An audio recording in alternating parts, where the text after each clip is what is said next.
Canadians love to say, don't politicize sports. But in Quebec, hockey was political long before people were allowed to say the word out loud. To understand this, you have to understand Quebec in the 1940s and 1950s. French Canadians were a majority in Quebec, but not in power. Business, finance, media, and most institutions were still dominated by English Canada. And then there was hockey, the Montreal Canadiens. They weren't just a team, they were one of the only places French Canadians consistently saw themselves winning. And at the center of that was Maurice Richard, the Rocket. He was loud, he was emotional, he came from working class, he was unapologetically francophone. And he didn't ask permission. For a lot of Quebecois, he didn't just score goals, he proved they didn't have to stay quiet. On March 13, 1955, during a heated game with their rival Bruins at Boston Garden, Richard got into a fight with Boston defenseman Hal Laycoe. Richard ended up busting Laycoe's nose and knocking out a few of his teeth too. But in the chaos, he also struck a linesman, Cliff Thompson. Now, that mattered. No one disputes that. But what happened next is what lit the fuse. See, the next day, NHL President Clarence Campbell suspended Richard for the rest of the regular season and the playoffs. At the time, that punishment was seen by many Quebec fans as extreme, especially compared to how English star players had been treated in similar situations. To them, this wasn't discipline. It was authority reminding a French star who was really in charge. And then came the decision that turned anger into history.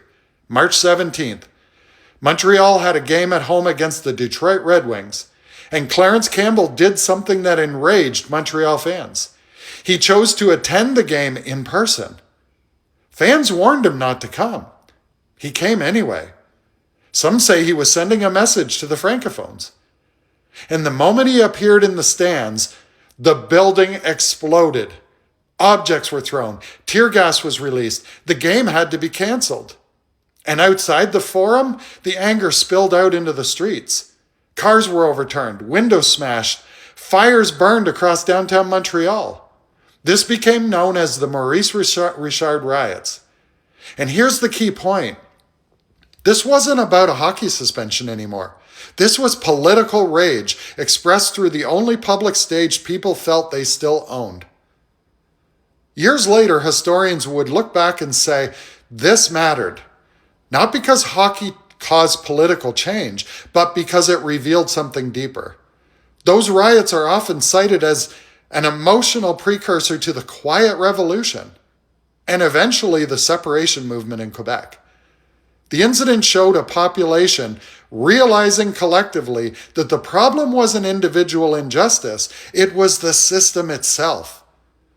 And when people lack political voice, culture carries the weight instead. Hockey didn't create Quebec nationalism. It revealed it. And this is where I want to shift carefully into subjectivity. For most of modern Canadian history, sports, especially hockey, were one of the last places we still stood together. Politics stopped at the rink. We all got behind Team Canada, united.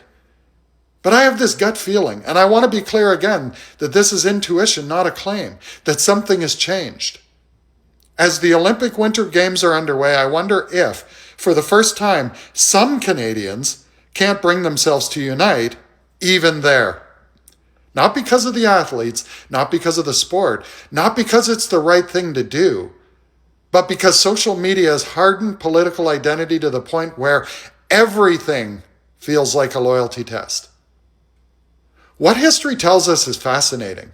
In 1955, hockey became political because people lacked power. Today, it may be becoming political because people are consumed by power. Different causes, same collision point. So when we say keep politics out of sports, history asks a harder question. Were sports ever truly apolitical, or was it just the one place we pretended we were united? What are your thoughts? Peace out. And if you're not already following me, you should. It's going to be a ride.